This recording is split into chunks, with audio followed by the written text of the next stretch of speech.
I used to think I was just forgetful. A few eggs missing, a bit less soup in the pot than I remembered, damp towels when I hadn't used any. At first, I blamed stress. Maybe I was losing my mind, memory gaps, careless housekeeping.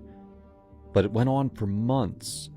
My dishwasher ran full loads even when I only ate out of one bowl. One afternoon, I found the butter dish smeared across the counter like someone used it with bare hands. It was greasy and foul. That's when I started locking the door to my pantry, like a fool trying to protect what was already gone. The truth came out by accident. I heard a sound in the attic, a low thump followed by a shuffling, almost like someone crawling. I grabbed a flashlight and pulled down the ladder. Up there, under old blankets and behind boxes of Christmas decorations, was a makeshift den. A sleeping bag, a pillow, a stack of tinned soup, and a portable hot plate, complete with charred edges on a makeshift wooden table. I dropped the flashlight. I called the police. They camped out inside my house for 2 nights until they caught him. A man, maybe early 40s, wiry, beard rough and patchy, climbing a tree at night like a raccoon, searching for the attic vent. His name was Darren. No ID, no known address, just a shrug and a weary look in his eyes. Here's the strange part. I didn't press charges. I told the police I wasn't frightened. A lie. I told them maybe he just needed help. Also a lie. The truth is, I didn't want people asking why I hadn't noticed sooner. Why I lived beneath someone for months without realizing. So I told them to let him go. They did. The next day, Darren showed up again. Not sneaking, just standing in my backyard like he was waiting to be let in. "What do you want?" I asked from the porch. "You got good soup," he said with a grin. That night I made dinner for 2. It became a routine. He never stayed in the house, always climbed back into the attic through the same old vent. I let him. He didn't ask for much. A warm meal, a quiet place. Some nights I even found myself sitting across from him at the table, sipping wine, talking about books he'd read or things he'd heard on the radio. He was oddly well-spoken, claimed he had a degree, said he used to work in tech, said there'd been a fire, a layoff, a divorce. Every night it was a new version. One night, after we'd finished dinner and the last drops of wine were gone, Darren didn't head for the attic. Instead, he came up behind me as I was clearing the table, his hand gently caressing my back. I froze, the plate still in my hand. The quiet hum of the refrigerator filled the silence. "You're treating me well," he murmured, his voice deeper than usual, taking care of my rest and food. "But I need more." My heart hammered against my ribs. I felt a knot form in my stomach.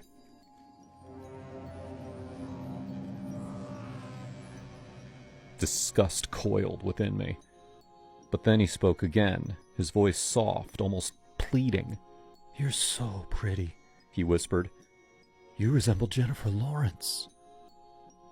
It had been years since anyone had truly praised me, years since I'd felt seen in that way. The words, unexpected and jarring in the moment, lodged themselves somewhere deep inside.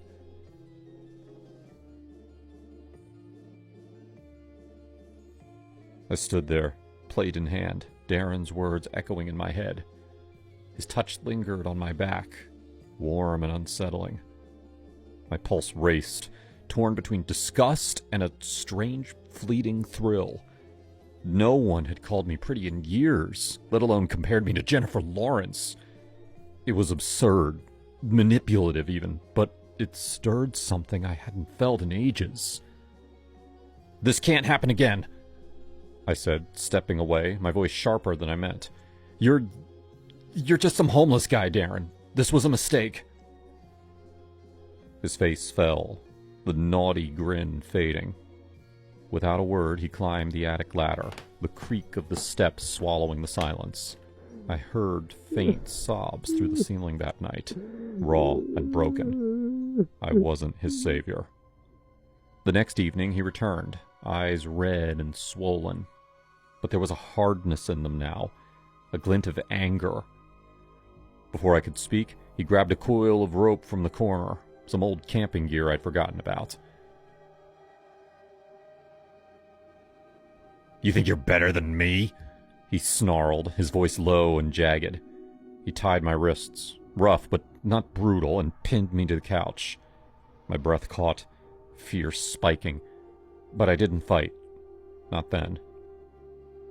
"I'm sorry," I whispered, playing along, my voice trembling. I didn't mean it." He didn't answer, just took what he wanted. He was like a man starved for something more than food. I let it happen, my mind detaching, floating somewhere else. It wasn't about desire, it was survival, or maybe something sicker I couldn't name. For a few nights it continued. He'd come down from the attic, eyes still carrying that angry edge, and I'd let him. I told myself he had needs, just like I'd needed his flattery, his fleeting praise that made me feel alive again. We were two broken things, feeding off each other's desperation. I cooked for him, set the table, poured the wine. He'd eat, we'd talk, and then the air would shift, his hands finding me again. I obliged, night after night, telling myself it was temporary, that I was in control. Then came the night he ruined everything. I'd spent hours on the soup, caramelized onions, fresh thyme, a dash of cream. He took one spoonful, grimaced, and shoved the bowl away. "This is crap," he said, his voice dripping with disdain. "You call this food?" Something snapped inside me. The words cut deeper than his hands ever had. My soup was my pride, my small act of care in this twisted arrangement. I grabbed the kitchen knife on the counter, my knuckles white. "You don't get to say that," I hissed, stepping closer. His eyes widened, but he didn't move fast enough. The knife sank into his chest, clean and quick. He gasped, stumbling back, blood blooming across his shirt. I stabbed again, then again, rage pouring out of me like a flood. He crumpled to the floor, eyes glassy, the attic ladder looming behind him like a silent witness. I stood over him, breathing hard, the knife still in my hand. The kitchen smelled of thyme and iron.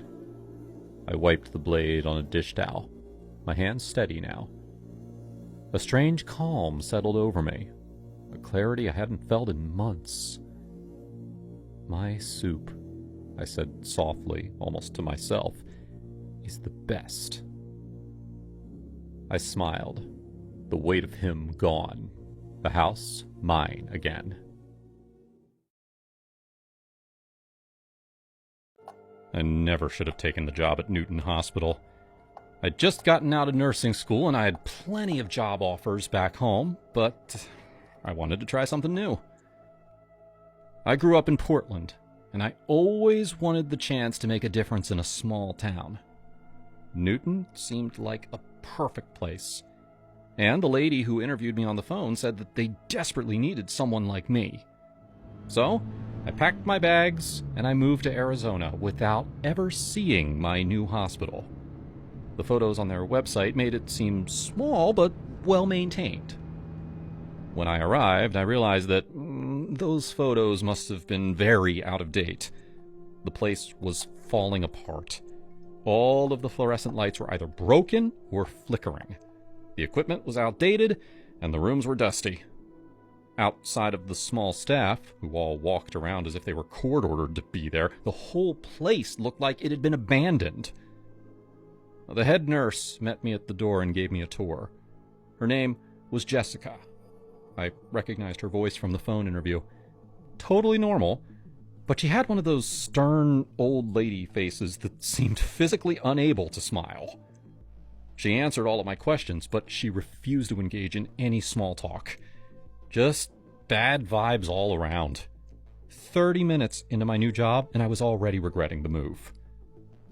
When she finished the tour, she gave me one final bit of advice that really creeped me out. Don't go outside on your own. When your shift is over, run straight to your car. I asked her why, and she said something about this being an unsafe part of town. Well, my first week there was difficult but uneventful. We were always busy, and our patients were all low income and pretty desperate. I was too tired and overworked to realize how miserable I was. But, for the record, I did a great job. I treated every patient with respect, even the most unhinged. We had a homeless man come in a couple of times, clearly on some kind of stuff, and I was the only one who could talk him down. Everyone else just ignored him. My coworkers were all extremely jaded. They seemed worn down by the job, something that I swore would never happen to me. Then something changed. I was alone in the lobby, working the night shift, when I saw someone outside the window. Our parking lot lights weren't working, of course, so I couldn't tell who it was. All I saw was movement in the darkness. I got closer to get a better look. Oh my God! Someone threw a brick right at me! It missed, thank God, but I had no doubt that whoever threw that was aiming for me. I might have screamed. I don't remember. Jessica came running. She saw me standing there, shaking. She saw the brick at my feet. Stay away from the windows from now on, please. There was no concern on her face. She acted as if thrown bricks was some regular occurrence. She didn't even call the police or send someone outside to check. I tried to focus on the rest of my rounds, but my hands wouldn't stop shaking. Then, the next night, when I was once again stuck on the night shift, it happened again. It wasn't a brick this time. It was an actual person standing outside the window staring at me. I saw his silhouette, but not his face. He wasn't moving. Then, he punched the window once. I ran out of the room and went to tell Jessica. She wasn't in her station. I looked around for the other nurses, but I was the only one there. Just me and our sleeping patients. For the next half hour, I walked around the quiet hospital, really on edge. Maybe it was in my mind, but I felt like the man outside was following me. I saw shapes in the corner of my eye. I heard footsteps. I was this close to hyperventilating when I rounded a corner and someone jumped out in front of me. Jesus! It was just Jessica. I tried to explain what had happened, but she cut me off. It's time I told you about Nancy. Without any emotion in her voice, she told me about a former nurse named Nancy. She was the woman I replaced.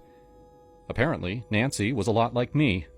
Optimistic, always trying to stay positive. One night, she checked in 2 patients who had just been in a car accident.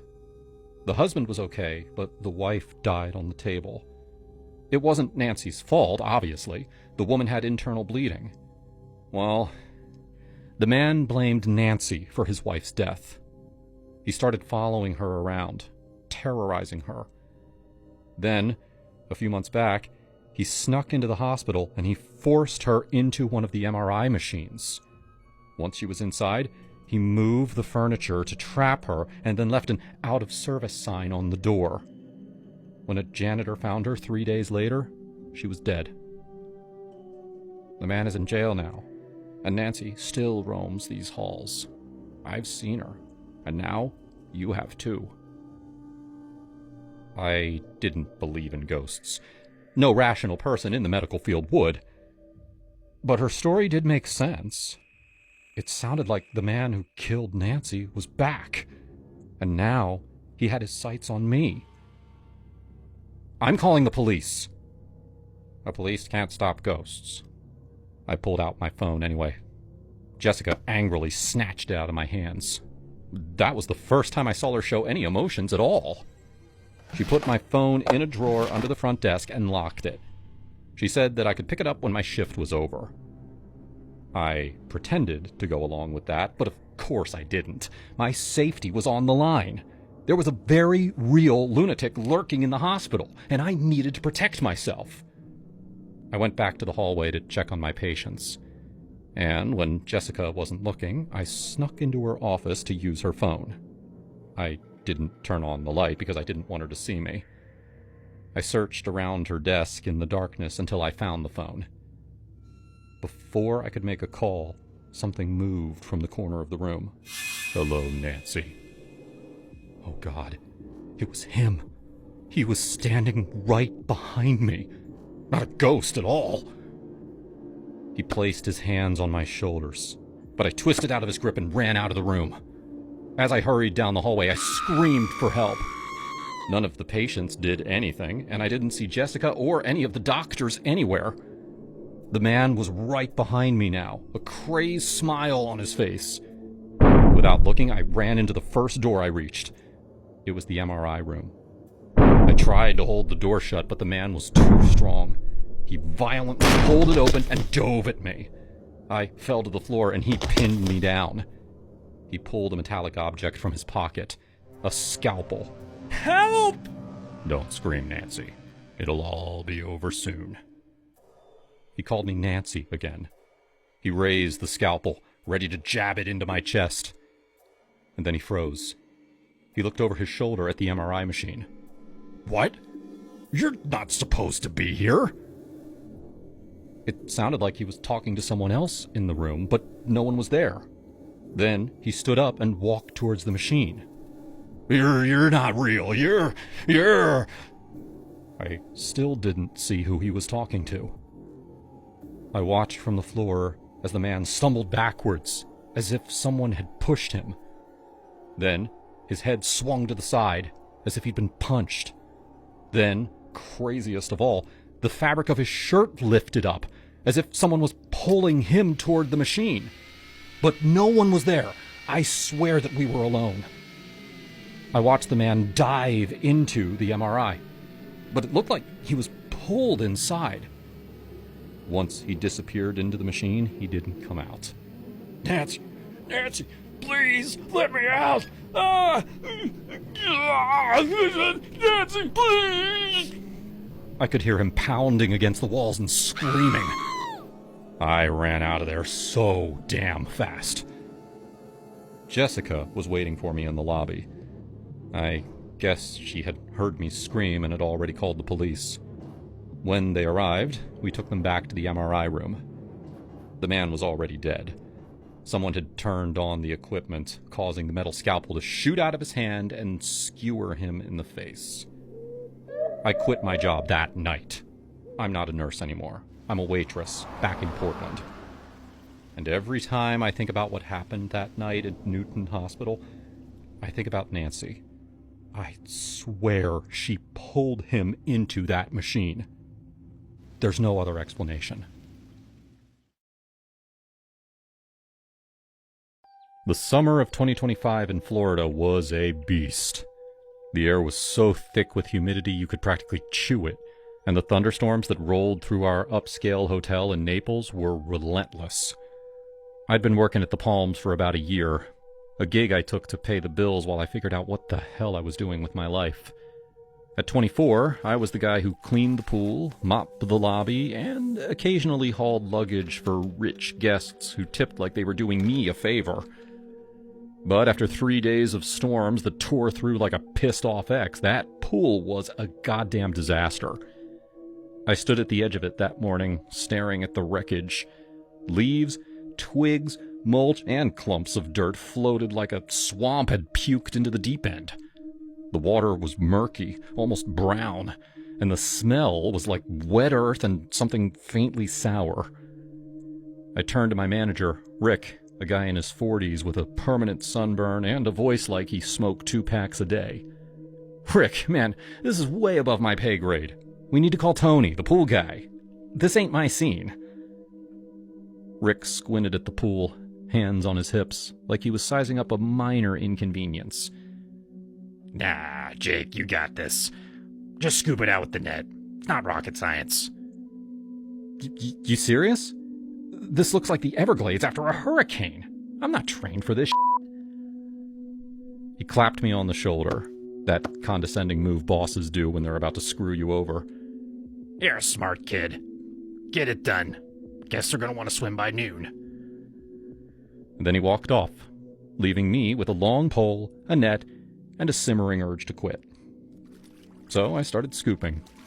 For an hour, I dragged that net through the water, pulling out leaves and clumps of God knows what. My arms were burning, sweat was dripping into my eyes, and I was muttering curses under my breath. That's when she showed up. She was a vision, a 10 by 10. Her blonde hair was pulled into a messy bun, and she had this easy confidence, like she knew she was the hottest thing in a 50-mile radius.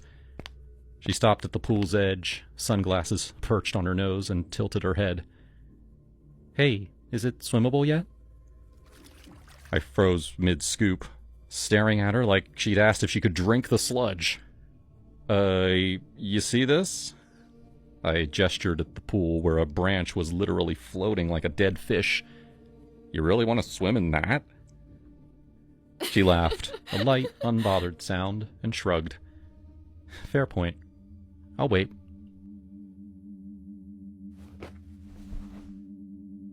I didn't mind. If I was stuck cleaning this cesspool, at least I had something nice to look at. We got to talking as I worked. Her name was Lauren, 26, from Chicago, down here for a bachelorette weekend with her friends. "This place is gorgeous, but this pool situation is a vibe killer." Huh, tell me about it. I told my boss this was a job for the pros, but here I am, playing lifeguard and janitor. She grinned. "You're doing great, though. Heroic, even." "Yeah, real heroic," I said, rolling my eyes. "Me versus the swamp monsters." We bantered like that for a while, her teasing me about my net-wielding skills, me firing back about her questionable taste in swim spots. It was easy, fun, the kind of flirtation that makes a shitty day bearable. Then she sat up, kicked off her sandals, and said, "Screw it. I just want to dip my legs in. It's too hot to just sit here." I shrugged. "Your funeral." She slid to the edge of the pool, dangling her feet in the water, and let out a contented sigh. "See? Not so bad." I went back to scooping, but something caught my eye. The water near her feet was moving, weirdly. Not like ripples from her splashing, but like something was swimming. Small, dark shapes, maybe a dozen, darting through the murk. My stomach dropped. "Yo, Lauren, get up," I said, my voice tight. She looked at me, eyebrows raised. "What?" "Get out! Now!" I was shouting now, dropping the net and rushing toward her. She scrambled up, confused, as I pointed at the water. There, clustering near the wall where her feet had been, were these things. They were small, maybe 3 inches long, with segmented bodies, too many legs, and pincers that looked like they meant business. Centipedes or some kind of nightmare water bugs, squirming and writhing like they were pissed she'd left. Lauren's eyes went wide. "What the f*** are those?" she yelled. "I don't know, but I'm not dealing with this shit," I said, my heart pounding. She grabbed her towel and bolted, sandals forgotten, probably back to her room to have a full-on meltdown. I didn't blame her. Those things were straight out of a horror movie. I marched to the office, my shirt soaked with sweat and my nerves frayed. "Rick, get out here," I said, bursting through the door. "You need to see this." He groaned, but followed me back to the pool. I pointed at the water, where the creepy bastards were still milling around. "What the hell are those?" he muttered, leaning closer. "Don't ask me, man. I told you this was above my pay grade. Call Tony or you deal with it. I'm done." Rick, to his credit, didn't argue this time. He grabbed a wrench and pried open one of the pool filters, probably thinking that he'd find a clogged pipe or something. What he found was worse. Inside the filter, trapped in the slimy mesh, were at least 15 more of those wriggling, leggy monsters. Some were bigger, their bodies glistening like they had been living in there for weeks. Rick gagged, slamming the filter shut. Jesus Christ. I'm calling Tony. Tony showed up an hour later, a grizzled guy in his 50s who looked like he had seen every pool-related horror show. He took one look at the water, then at the filter, and shook his head. Relax, guys. These are just water scorpions. Not actual scorpions, but bad enough. They're aquatic insects, predatory. Probably got swept in during the storms. They like murky water, and this pool's a buffet for them. Can they hurt people? I asked. They bite. Not deadly, but it'll ruin your day. Your girl's lucky she got out when she did. I spent the rest of the day helping Tony drain the pool and scrub it down. But the image of those things swarming toward Lauren's feet was burned into my brain.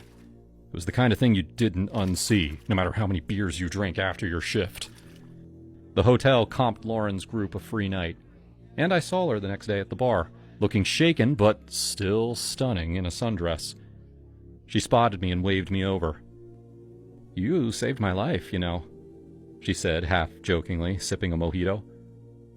"Hardly," I said, sliding onto the stool next to her. "Just didn't want you to lose a toe to those creepy scorpions." She laughed, but there was a nervous edge to it. I'm never swimming in a hotel pool again. Like, ever." "Can't blame you," I said. "I'm thinking about sticking to mopping floors from now on."